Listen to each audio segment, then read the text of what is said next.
okoma okwasindi nga yali yasimbyewo okugo okwogerako ki sikimanyangako kyova olaba nze ebintu ebimu bineewuunyisa so oli president w'abayimbi nate gwosinga okuba distant from bayimbi ogenda tugatta otya tewakimanyako ndi yali president saakimanya ate ekitegeere ntya saha yajja najja ewange emunyonyo naŋŋamba sheebah njagala kufuuka president njagala tulwanise kino ne mutegeera kati ye Sindi yatutuuzaako ng'abayimbi n'atugamba kyayagala otukolera kati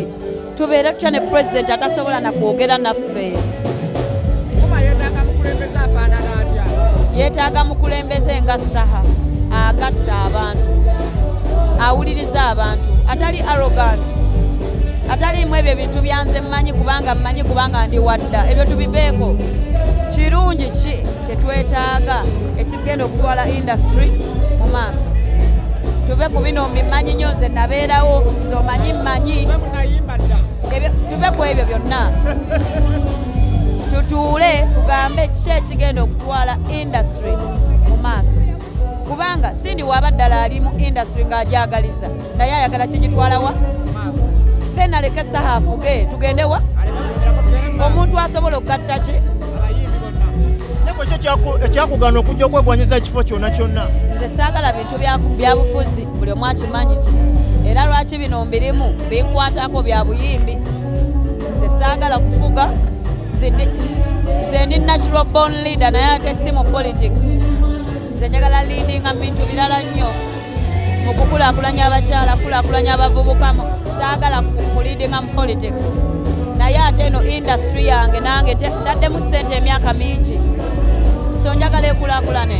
omuntu ayinza okubuuza lwaki osekendinga saha nga kuliko loodi bitemu kulikani loodi bitemu waliwo olaganya loodi bitemu naye yesimbye wagamba agamba yakola naawe kawempe loodi bitemu nyina ne bakazi ne 10 but anyway ekyo si yensonga olaba simumanyi agenda kunfuga atya omuntu alina okutufuga alina okuba nga ffenna atumanyi nga ffenna asobola otukwasaganya ate nga naye omulamwa gwe guli gumu kutwala mu music industry okulonda kw'abayimbi kwabaddeyo kuyiika okyogerako kinga omuyimbi okulonda nabadde nange njagala kuyiika enze omuko eyabadde behind kuyiika nga nange ndi eyo ndi ku masimu ngamba mukayiwe because at the end of the day tetugenda tekudda mu bintu bye tubaddemu eno business of course mulimu abantu abadde bagimanyi emyaka n'emyaka naye ate waliwo abato abazze nabo abalina okubaako nekitukola kyetukola n'ekirala industry yo enaabeeranga yakugibwamu muntu atakola ate ye ng'omuyimbi tafuna paka ddi mutemukooye kuŋŋaanyiza bayimbi mbu leero yalwadde mumanyi lwaki mukyatukuŋŋaanyiza kubanga ate abalina okulya mu industry si ffe bagiryamu bantu balala bagikola ki kyobola we twagala ate okujja tugambe nedda tufune system ya business eri clear nga eri right nga ffenna etusavinga right kaabe nze kaabe buli omu buli muyimbi mu Uganda kaabe omuto kaabe omukulu kaabe yasookawo kaabe nze yakajja kaabe nze yazzejjo kanze ffenna nga tuli supported nga ffenna tulina system eno yemu ku business ezisinga okuleeta ssente mu Uganda kubanga ku concert yange abamafuta bakola aba transport bakola aba taxi bakola ki conductor akola driver n'akola aba soda ne bakola aba beverage ne bakola aba beer ne bakola ki aba moto akwakati eyange ya mwami Kette Tayagala mwenge naye ku ndala aba beer ne bakola ki so companies nyingi nnyo n'abantu bangi nnyo abalya ku ki ku muyimbi omuyimbi ye anaalya ddi ku muyimbi tuve ku buno obusente obusasula renti obukola ki obuguze w'ensula naye sente ezigenda okubeerawo zirabire ne bazzukulu bange kubanga kwokukola tukola naye twetaaga system etutangira abaagala okugjamu obujja twetaaga system nga bizinensi yonna terina administration egiddukanya kati eno bizinensi nnene lwaki terina system kyobola n'akalulu twagambe katukayiwe ate gwe ŋŋamba otya nti gwe bw'olonda buyitamu obwa saha bw'alonda netiwaakambi tetuli basiru wabadde olonze naawe yes of course of course walonze ne biyitamu oba byaganye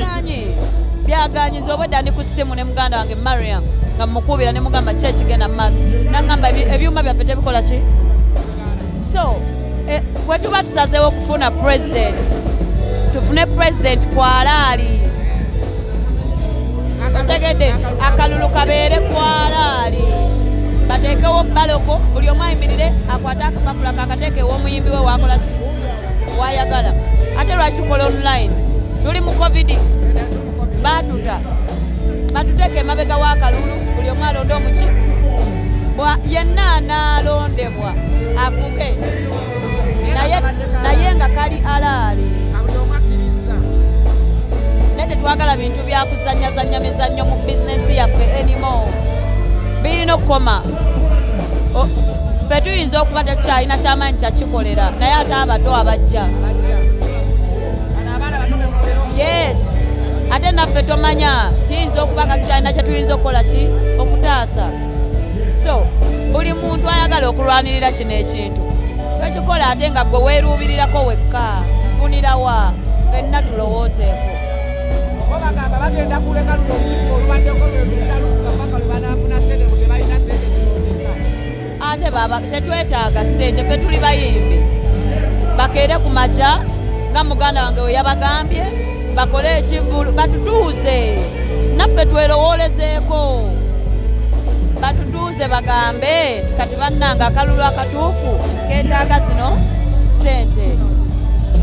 tumanye ki kyetwetaaga okufuna akalulu akalaali tukikole bwe kiba kyetaaga kukola kivulu tukuŋŋaanye ssente tukikole okulonda kwa intaneti okkirizaganya nakwo oba okuwakanya tekwetaagisa kubanga bahakazi bonna babeera okwo intaneti si yalaali mulimu abagikozesa obulala waliwo ffe abaagala okuba alaali waliwo abalala basobola ogiyingira ne bagikozesa obwongo bwabwe kye bakola ki so tuve ku intaneti bateekawo ballot system bateekawo bokisi y'omukyala bateekawo bokisi ya saha nze awagira saha nyimirire teekeyo akalulu ewaani bamale batuule nga buli omu atuddeawo ku kamera tubaale ki nze sifaayo ani ayitamu naye tukikole kwalaali integrity tubeere n'amazima integrity tulekerawo okutambuliza industry kuba abantu abali mu kugirwanyisa essaawa eno waliwo abantu nga tebakyafaayo ba industry efa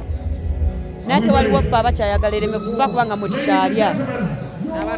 n'abaana ate betwagala okuzaala betulizaala aba abazaalibbwa mwe bagenda okukola ki okulya kakati tugenda tereza tya industry ng'ate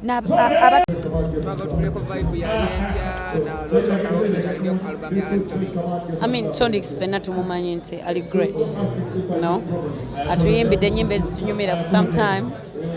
ne kati buli omu waliwo wasirikiriramu ate n'akomawo kati Tonix yakomyewo with a bang and of course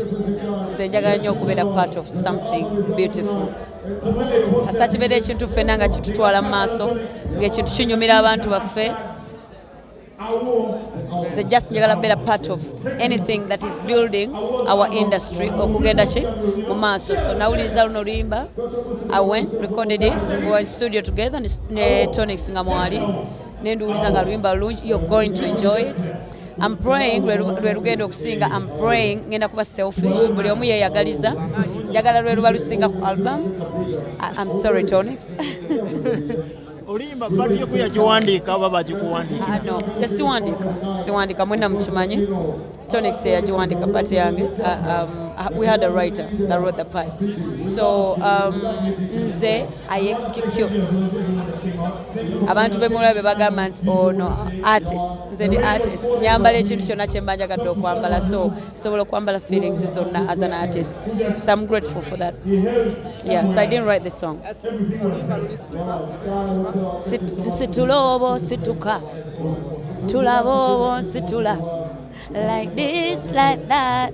you gon' break my heart from Kampala to Juba girl you are shaba nobody be like me teyagamba me naye nze neyagala nnyo ngambye me nkuwulidde ng'ogamba weesunze video yanje esunze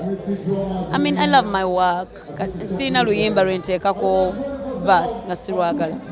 So buli nnyimba zange ze mulaba nga nkoledde video mba nazaavinze mu audio nga nzinyumirwa buli kanako. Kati lwe nduwulira lunyumira. So I can't wait. Kiki ngenda okukola ku video. I'm very excited to know. Sheebah, wali okuzeeko oluyimba nodde waka n'ogamba asigenda ku luta luno. Weziri naye tezaava mu studio. Tezaatawana na vaamu. Ziriwo nga 2-3 edda mabegako tezaatawana na vaamu. Zasigala mu busigazi but kasita tujjamu oluyimba ne tulujja mu studio ne ndujja mu studio ne ngende waka manager wange naluwuliza nange ne nduwuliza back and forth we tuluteera tuba tukkiriziganyiza nti luyimba lulungi. So we luba ndutadde sirwejjusa. Abantu beesunga Serena watinge naye abantu bali mu ya Serena. Twogere ku Serena. Wangi? Twogere ku Serena.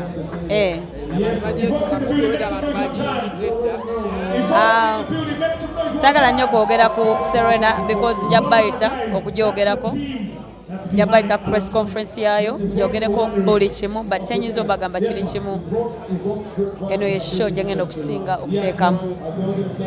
buli kimu kubanga kiwulika bulungi okukwata crown yo gwe wennyini n'ogamba this is my crown. Ngenda kujambala bwenti.